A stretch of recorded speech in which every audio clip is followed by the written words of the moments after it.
We will take up this particular question and answer session now. Please. If already there are any questions, please go ahead, Praveen. Yes, sir. The first question is, considering the pathophysiological peculiarities among South Asians, can we conclude that race and ethnicity plays a major role in optimal insulin action? Yeah, absolutely. Absolutely. Because the ethnicity, race, they determine the level of insulinopenia, they determine the level of insulin resistance. And the body mass index is the other factor we all have to keep in mind, and these are all the factors the which varies the outcomes of the insulins. Yes, sir. Next question, Praveen. Thank you, sir. Yes, sir. There are a couple of questions regarding COVID-19, sir. Yeah, please. First question is, yes, sir. First question is regarding steroid-induced hyperglycemia, sir. Yeah. Should the choice of insulin, steroid-induced hyperglycemia, should it be based on hyperglycemic profile or steroid-induced?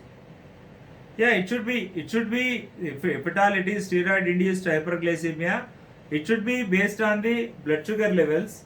And now the current recommendations, what they say is, in cases of steroid-induced hyperglycemia, you better start with a basal insulin.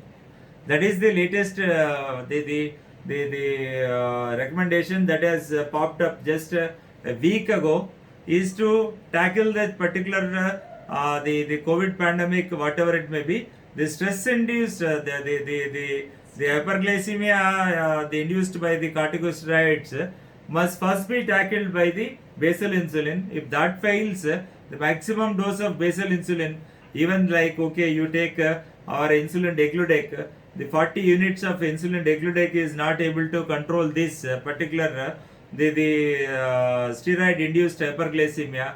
Then you have to switch over to either the basal plus, that is insulin degludec aspart, depending upon the economic status of the patient.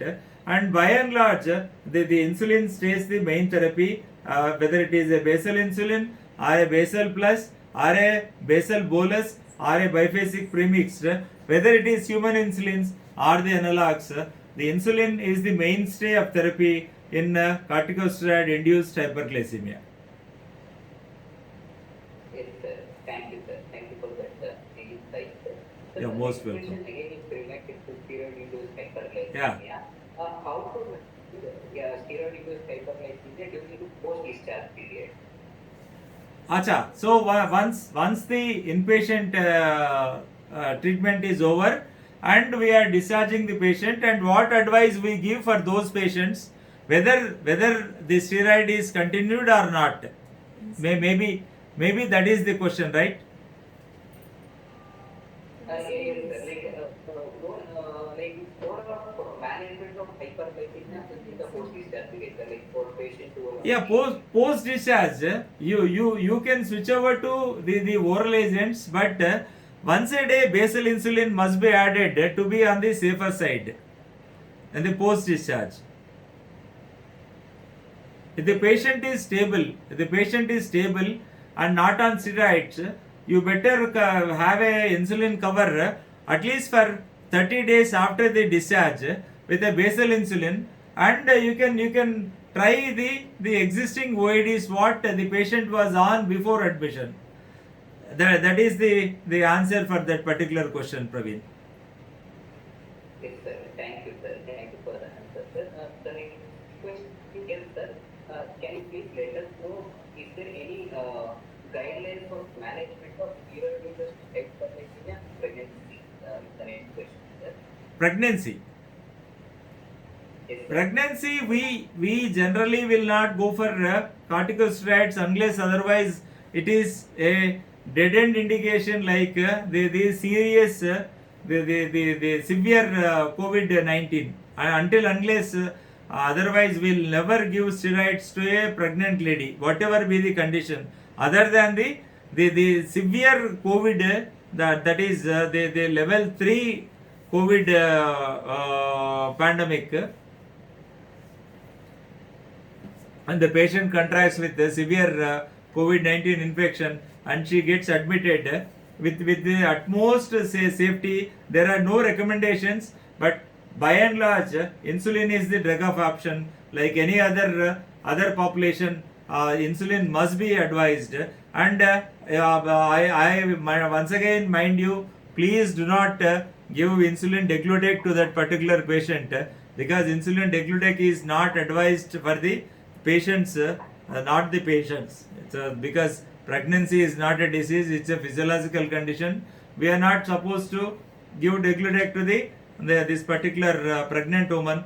Either you can go for the insulin detimer or the insulin NPH, that is the best one, or you can go for the biphasic premixed insulin.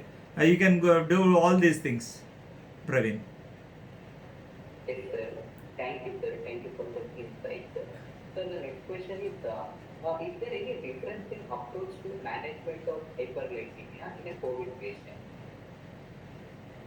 Acha, differences in the management of hyperglycemia in COVID.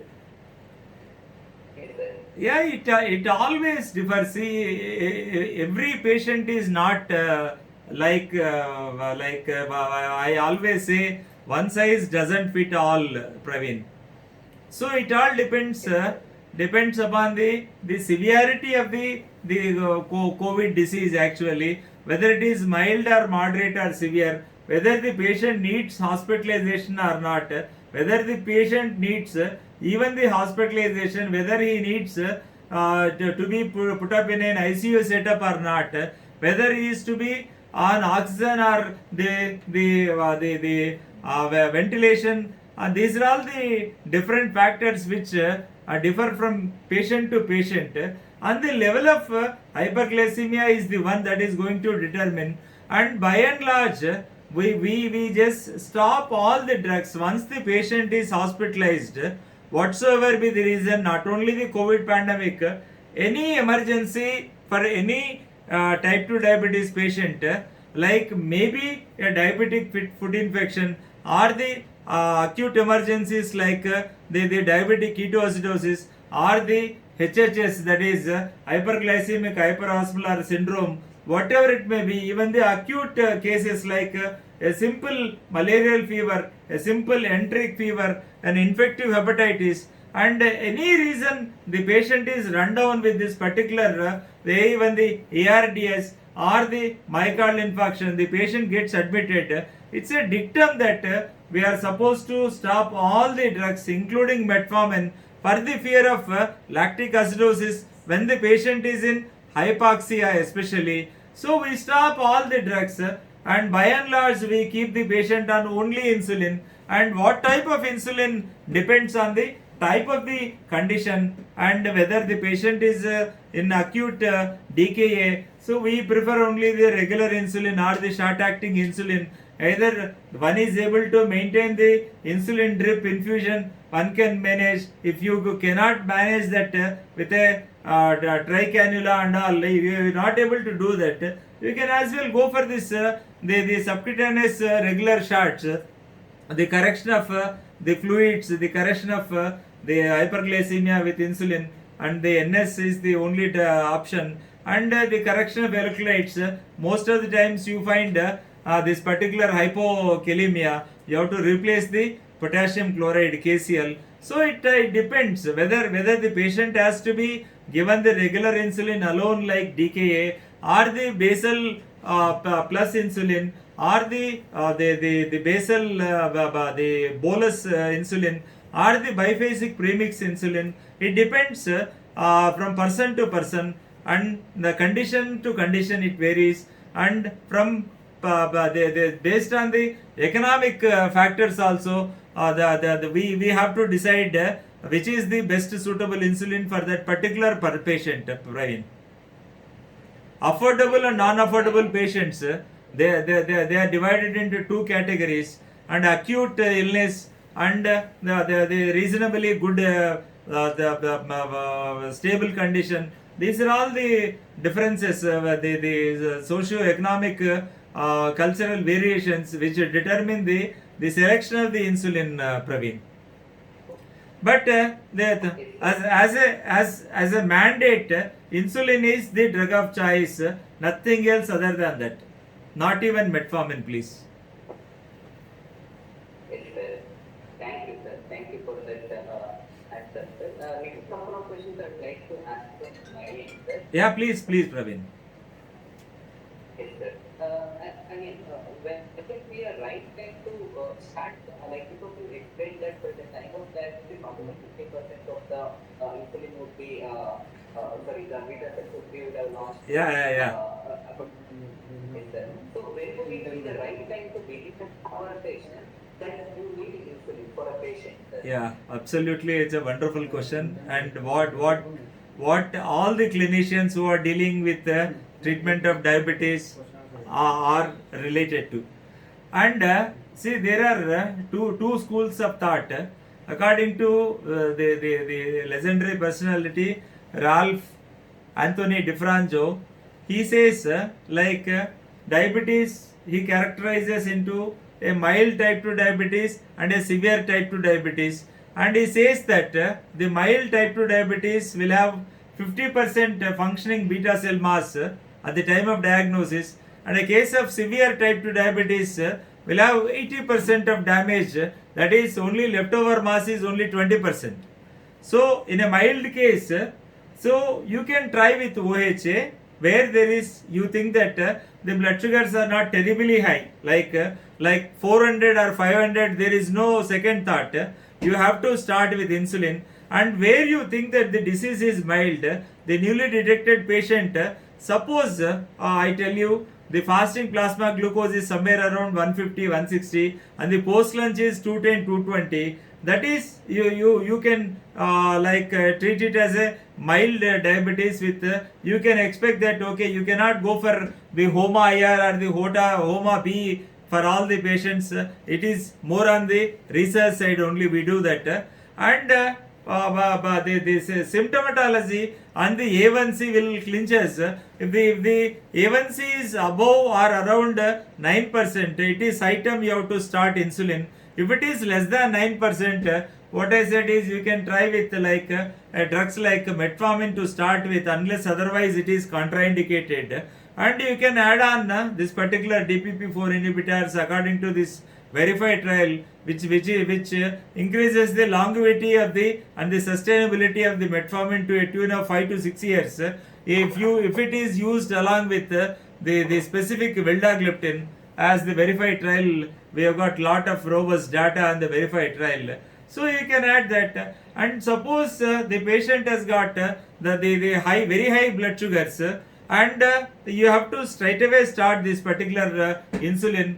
And the conversation with the patient with regards to insulin should start when the patient is doing the regular exercise, is on the small, frequent, balanced, nutritious diet as advised by the treating physician, and still no other comorbidities, and still the blood sugars are not responding with the maximal doses of either one drug or two drugs. At that time, it is high time, when the dual therapy is going to fail, without any hesitation, you should start a conversation that I try the third drug and this is the last one that I am going to try, because you are running badly short of your insulin reserve is going down below 25%.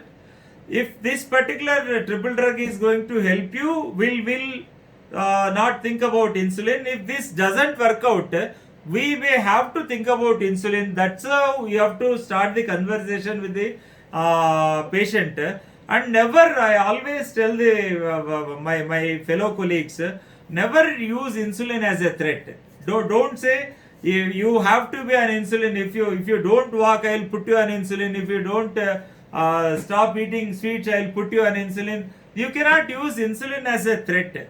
You start counseling the patient.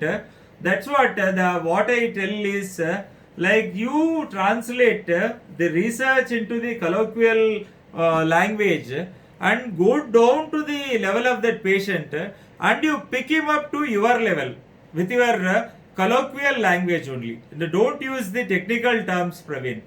So you have to tell them insulin is a natural protein, that is substance that is secreted by the organ pancreas, like how the thyroxine is secreted by the thyroid gland.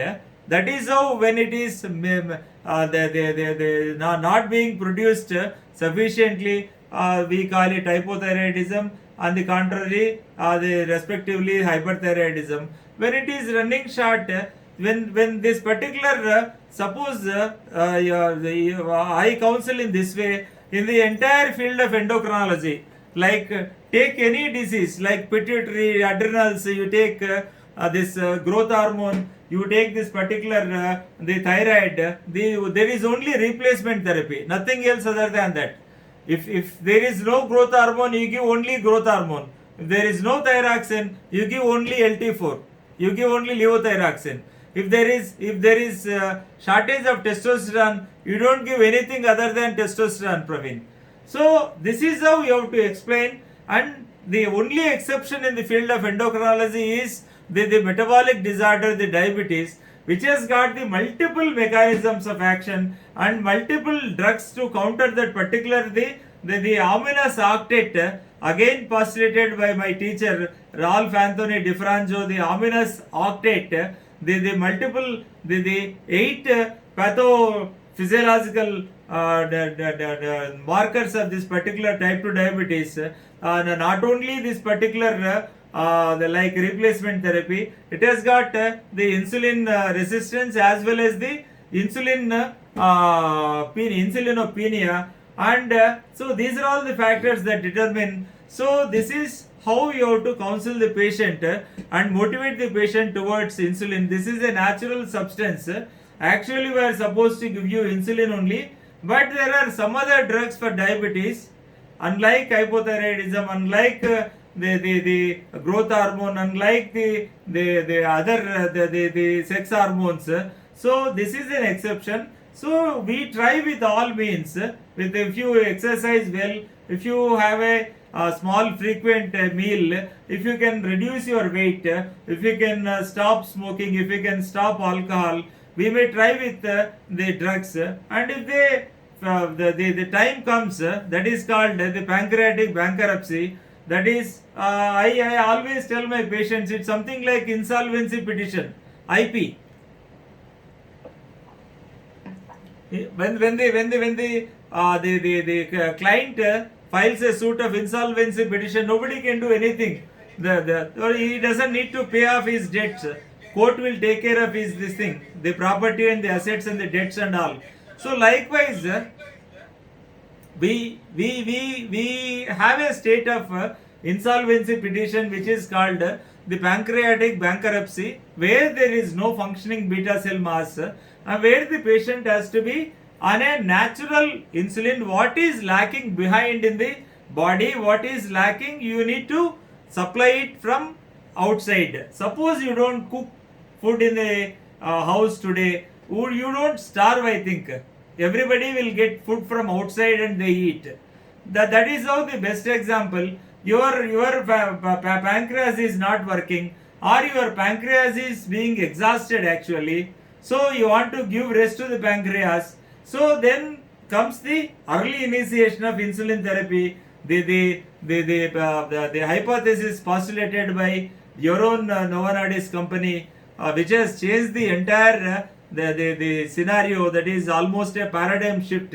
And 3 decades ago, the people were scared to use insulin. Even the doctors, even till today, Praveen, with all the advances, with so much of the teachings from people like me, still majority of the patients and majority of the doctors, they don't try to convince the patient or motivate the patients towards the insulin usage. Though not early initiation, at least at the hour of need, they don't initiate insulin, and the patients, they inevitably get into the microvascular or the macrovascular complications. They'll end up in the soup, and ultimately in the ICU setup, either the emergency physician or the critical care medicine or the cardiologist or the nephrologist or the neurologist, the endocrinologist will definitely start insulin at that particular stage. I think it's always better not to make an ambulatory patient bedridden, and I would like to make my patients all the time ambulatory. So I tell them very well in advance. After the second drug fails, we get the signals, the raised blood sugars and all, in spite of the thorough diet and exercise, the weight reduction and all the therapeutic lifestyle changes the patient adopts. In spite of that, he is failing to achieve the reasonable fasting plasma glucose, that is glycemic triad, the fasting and the post lunch and the HbA1c. It is high time you have to start the conversation, dialogue with the patient, and motivate the patient towards insulin. If not in that particular visit, after 1 or 2 visits, you must be able to start with a basal insulin along with the existing OADs, Praveen. Yes, sir. Definitely, sir. Thank you, sir. Thanks for that insight. Sir, there are no more questions in the question section, sir. Oh, so we come to the that's a good sign, Praveen. So no more questions means good. They got the points. yes, sir. So Yes, sir. and so we will wind up this session, Praveen. Yes, sir. Yeah, again, with a great gratitude to Dr. Grant Frederick Banting, being an orthopedic surgeon, he discovered insulin along with Charles Best and James Colip and J.J.R. MacLeod.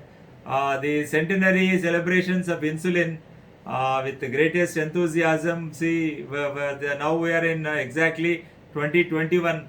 The discovery was 1921 at Toronto University, Canada.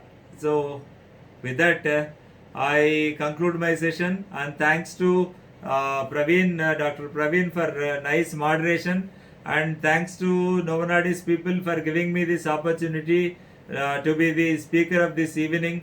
Myself and my wife, Dr. Sepuri Tirumala Devi, ma'am. Thank you so much.